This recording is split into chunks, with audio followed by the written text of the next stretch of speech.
Você já parou para pensar que a sua empresa pode estar pagando impostos a mais? O nosso sistema tributário é bem complexo e é comum as empresas pagarem mais do que o devido. Saiba que é possível recuperar os valores dos últimos 5 anos e reforçar o seu caixa. A Fortus Tax é especialista no assunto e já ajudou muitas empresas nos seus 18 anos de atuação. E o mais importante, você só paga pelo serviço depois que o dinheiro estiver na sua conta. Fortus Tax. Pagar o justo é o nosso forte.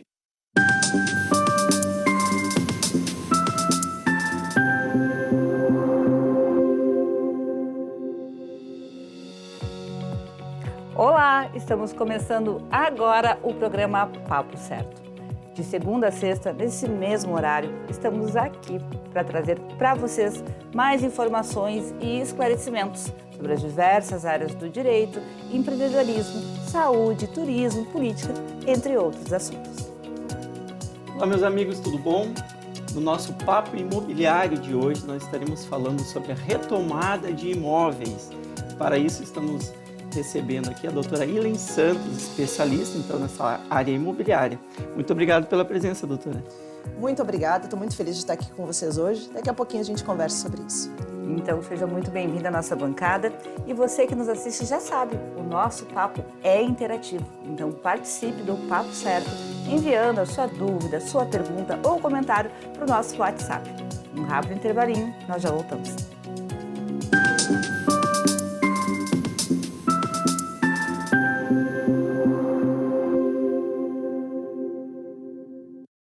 Tá difícil encontrar o profissional certo para a sua empresa? Precisa de alguém detalhista para aquela vaga no financeiro? Quem sabe um criativo para o marketing? Ou ainda, alguém focado em resultados? A Fortus RH utiliza técnicas de seleção e processos estruturados, realizando entrevistas, aplicando provas e testes específicos. Tudo isso para buscar a pessoa certa para a vaga certa. Fortus RH. Conectar pessoas é o nosso forte.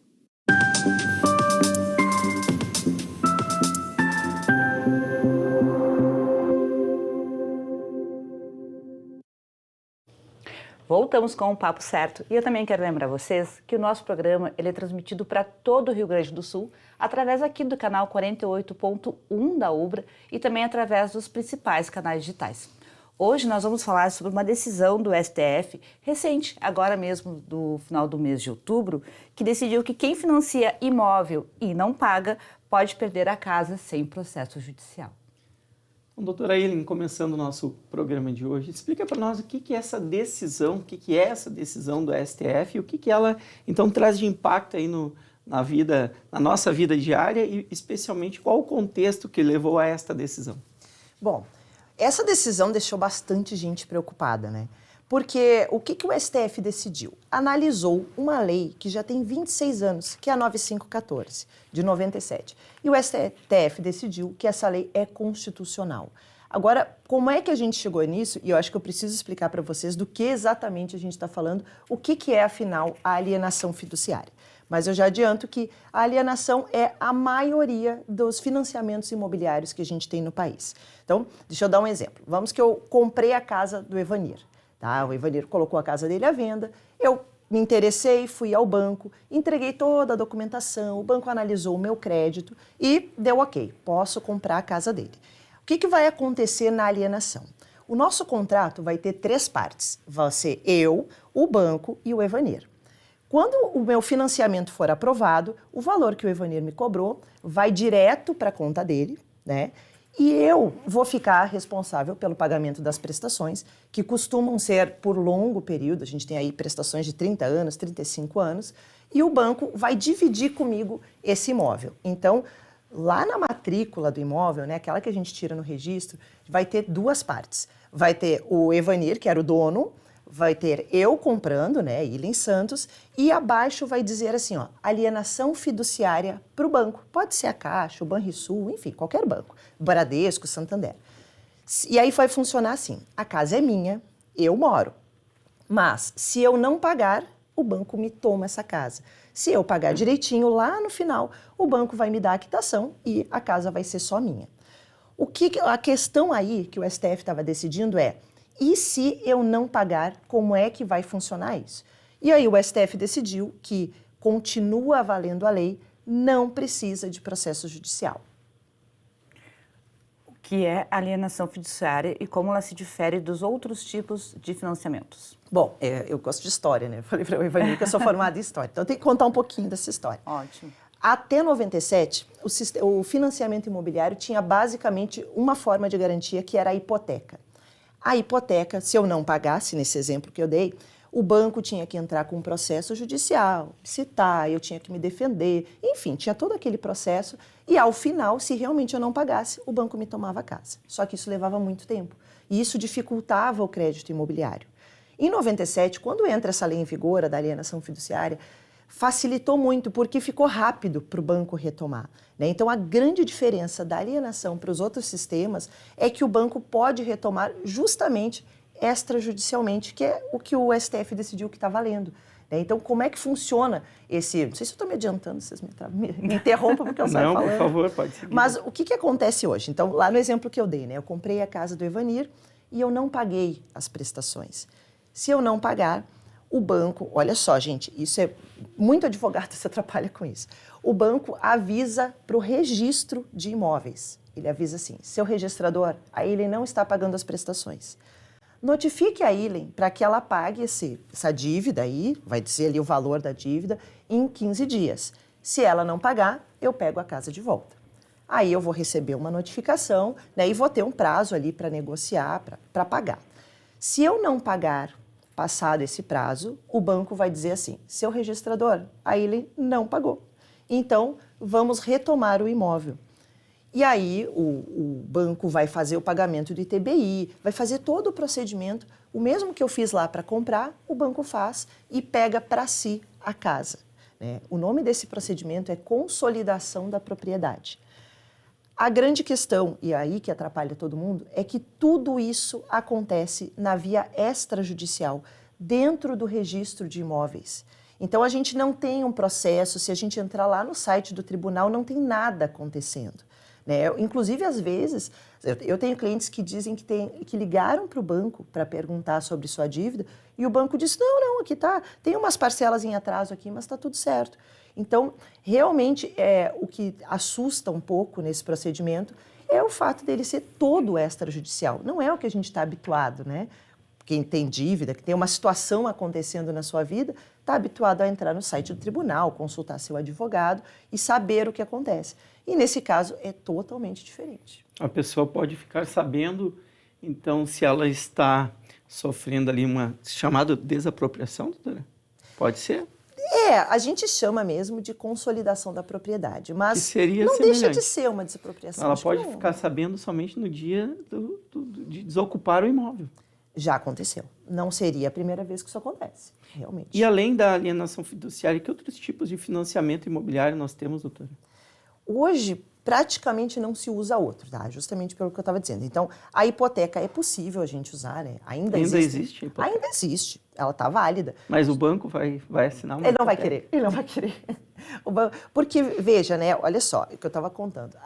Esse procedimento de consolidação vai levar aí, vamos colocar aí 90, 120 dias, né? E o processo judicial por si só ele é lento, né? Porque ele tem ali os prazos são em dias úteis. Então, mesmo que o nosso Poder Judiciário não estivesse tão abarrotado, ainda assim é lento, né? O prazo é longo. Então, para o banco é muito mais interessante usar a alienação. Mas, doutora, existem alguns financiamentos que acontecem diretamente com a construtora. Isso existe. Mas a gente também sabe que os juros, neste caso de um financiamento direto com a construtora, são diferentes.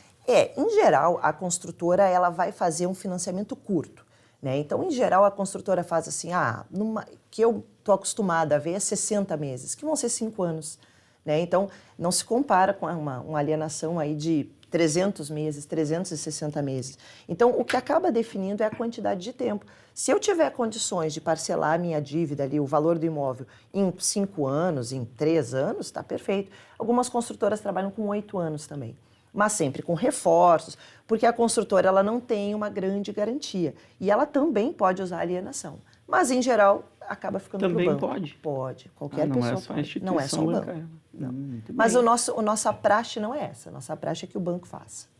Doutora, existem requisitos específicos que os credores devem cumprir para retomar o imóvel? Sim, sim. Isso é...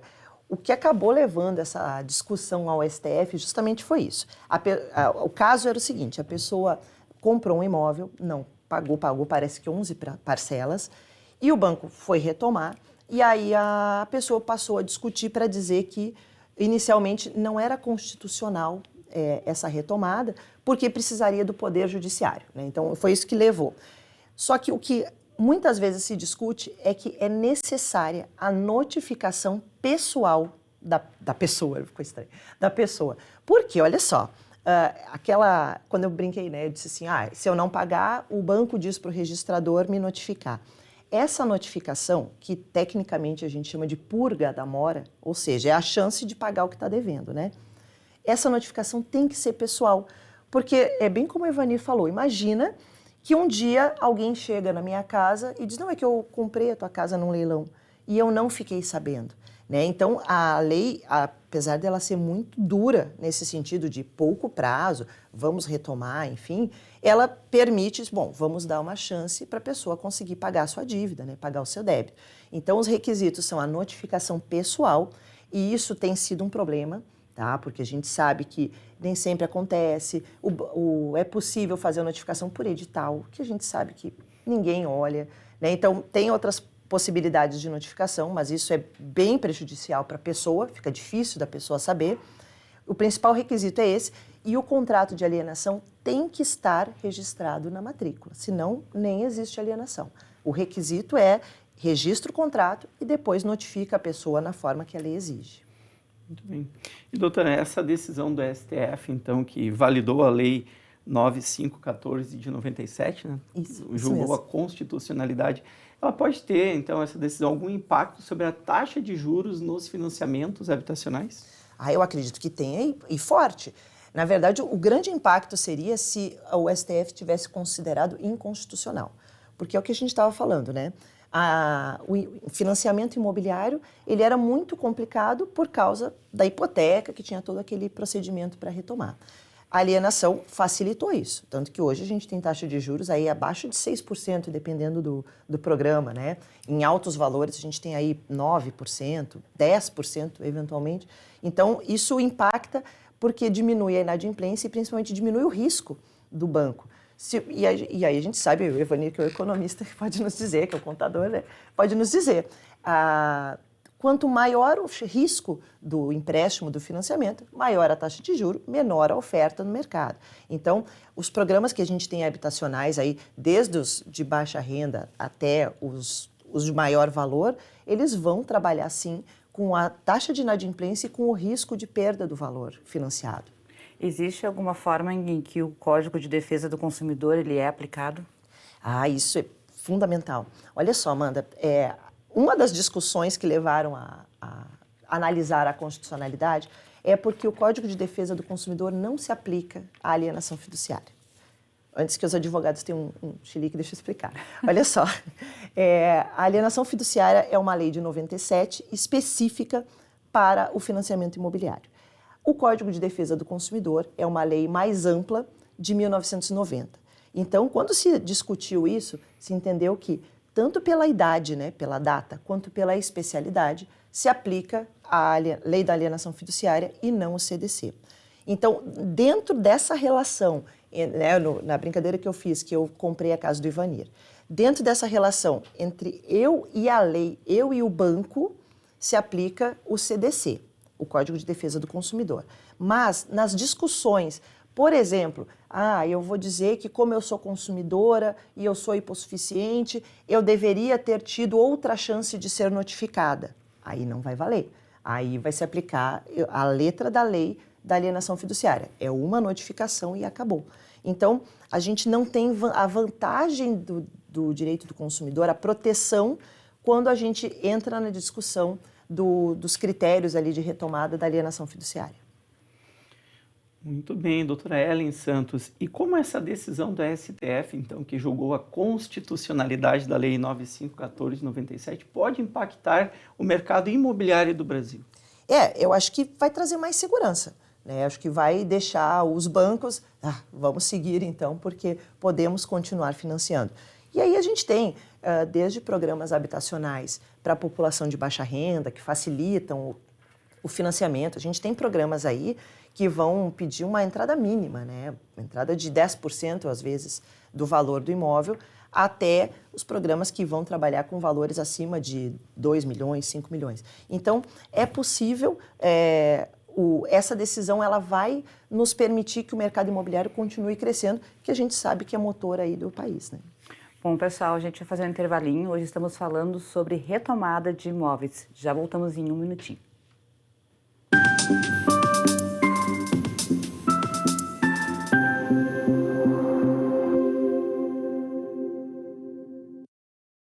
Em tempos de juros altos, margens reduzidas e incertezas, rever estratégias é fundamental para manter o seu negócio competitivo. Esse cenário exige planejamento e organização financeira. Nessas horas, qualquer ajuda é bem-vinda, mas a ajuda de um especialista é necessária. A Fortus Consulting conhece na prática e tem as soluções adequadas para cada situação. Fortus Consulting. Melhorar os seus resultados é o nosso forte.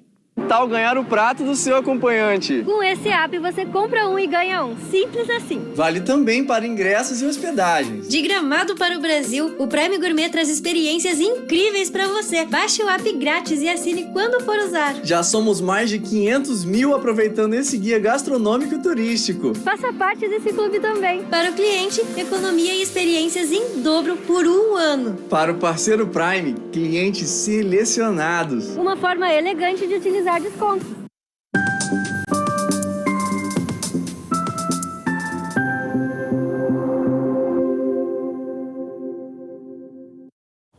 Voltamos. E toda segunda-feira no nosso Instagram, papocerto.com.br, tu pode entrar lá e ver a nossa agenda de assuntos e temas da semana e também sugerir quem é o convidado que tu quer ver aqui na nossa bancada.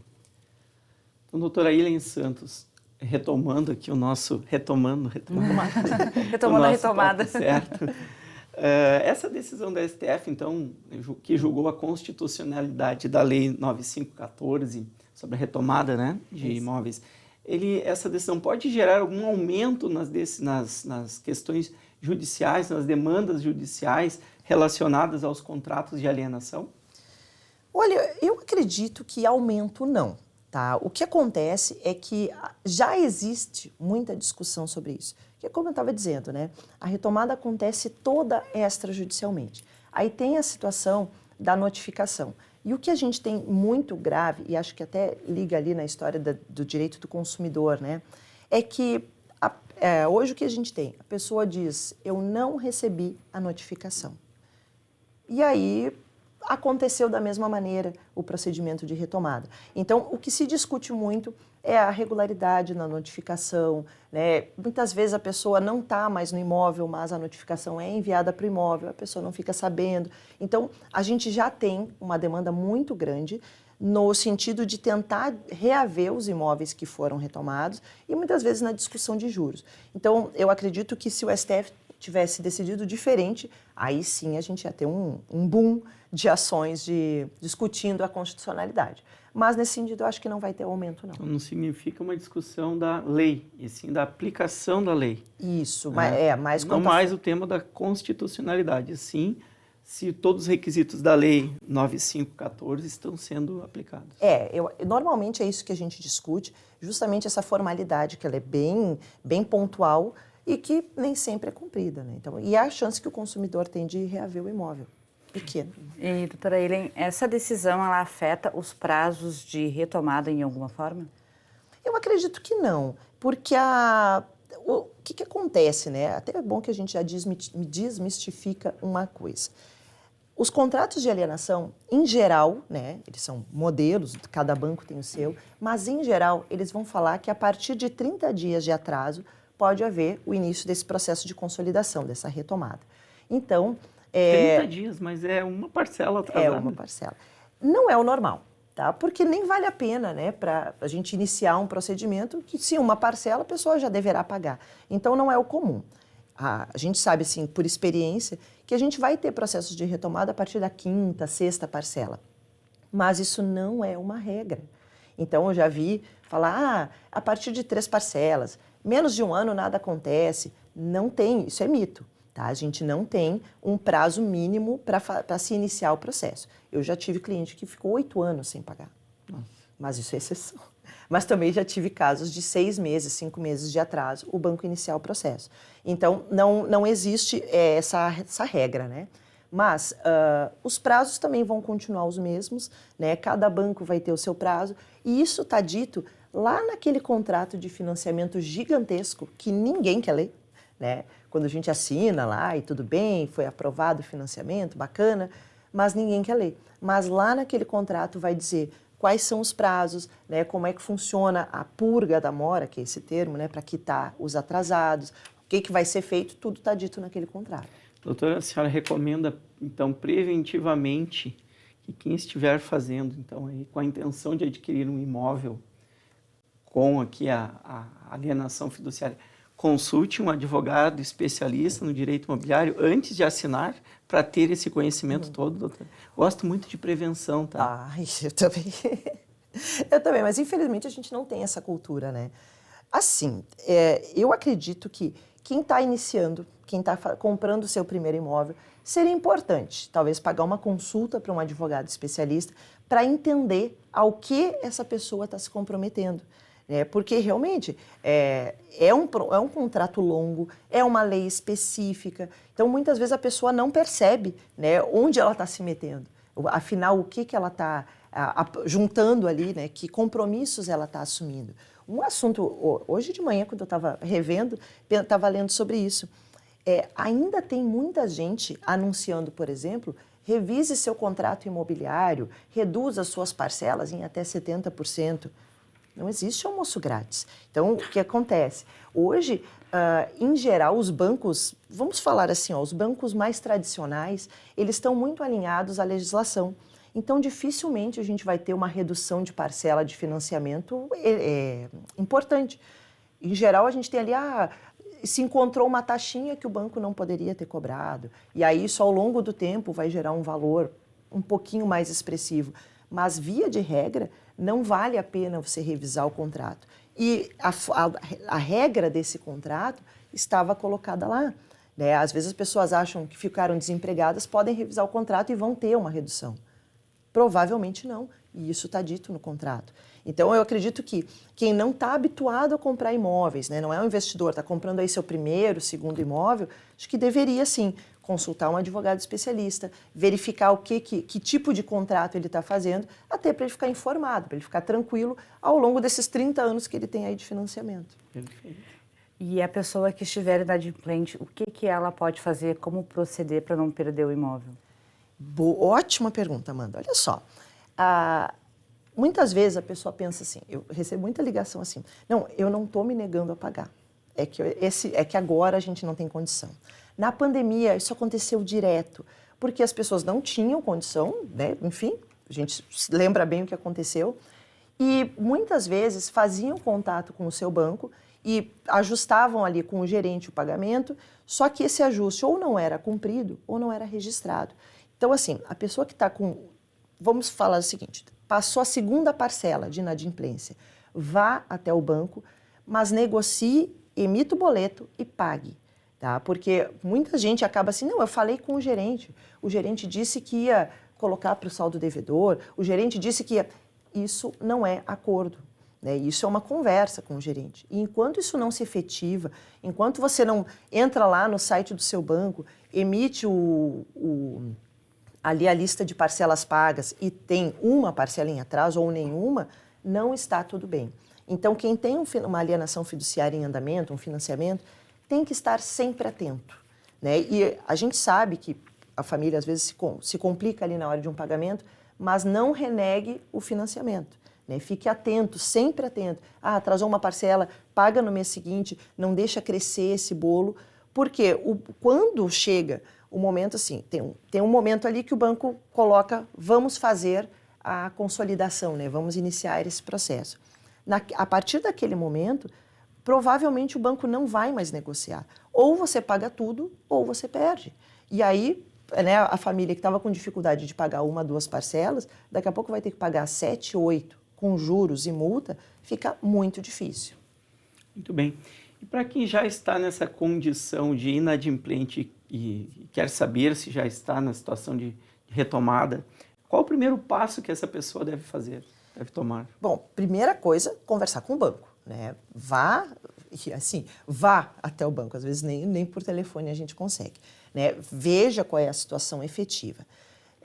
Em geral, o banco consegue te dizer, né? Já foi feita a notificação, às vezes o banco diz assim, ó, tá no jurídico, né? Então é importante entender. Se você tem dúvida, né, de se iniciou esse procedimento, aí você procura um advogado especialista, mas você precisa ir ao registro de imóveis e ver se já existe esse processo em andamento, né? Onde é que é o registro de imóveis? O registro de imóveis da região do seu imóvel. Então, aqui em Canoas a gente só tem um, em Porto Alegre tem 5 ou 6, não me lembro. Então, vá até aquele registro onde foi anotado ali o seu imóvel e veja se iniciou o procedimento. Mas o importante mesmo é ficar atento. Bom, talvez seja a nossa última pergunta, doutora. O que acontece com os imóveis retomados? Isso já dava outra visita. Bom, houve então, vamos voltar ali naquela parte, né? Não paguei, houve a notificação, não paguei, houve a consolidação da propriedade. Nesse momento, encerrou o meu vínculo com o banco. Foi rescindido aquele contrato. Acabou. Eu não tenho mais aquele imóvel, o imóvel passou a ser do banco. E aí o banco vai tentar reaver o prejuízo dele, já que eu não paguei minhas parcelas, né? O banco vai tentar reaver esse prejuízo. Ele vai colocar esse imóvel para leilão, e aí, regra, né, da lei, vão ser 2 leilões. O primeiro leilão vai ser com base no valor de mercado desse imóvel. E aí, esse valor é muito discutível, mas é um valor de mercado que a gente sabe que na prática é abaixo do valor real de mercado. Vai ser leiloado, se ninguém comprar, vai haver um segundo leilão com um valor menor ainda.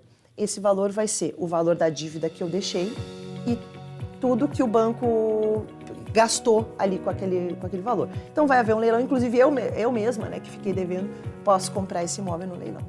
Realmente, como tu falaste também, Ivani, dava para fazer uns 2 ou 3 programas sobre esse assunto. Esse assunto dá muita Muito falta. Obrigada, doutora Ili, pela tua presença. Imagina, gente, eu agradeço muito, estou sempre à disposição.